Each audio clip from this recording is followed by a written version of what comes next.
हमारा के छोड़ी काहे चलल जाए हमारो सुगनिया गे। ओगे हमारा के छोड़ी काहे चलल जाए हमारो सुगनिया गे।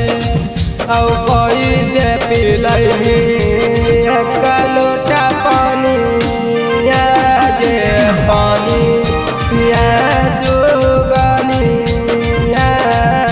गे।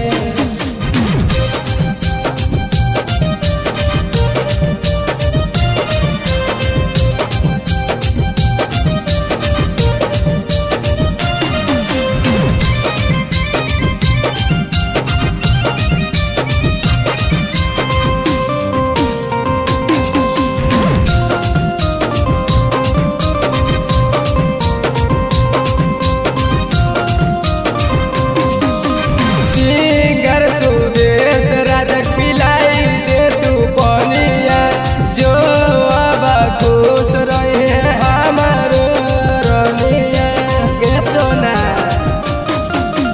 राइटर नवीन के पिलाई दे तू बनिया जो अब खुश रहे हमारो रनिया। ओगे दिलावा के तोड़ी काहे भागल जाए हमारो सुगनिया गे। ओगे दिलावा के तोड़ी काहे भागल जाए हमारो सुगनिया गे। औ कैसे पिलही एक लोटा पानी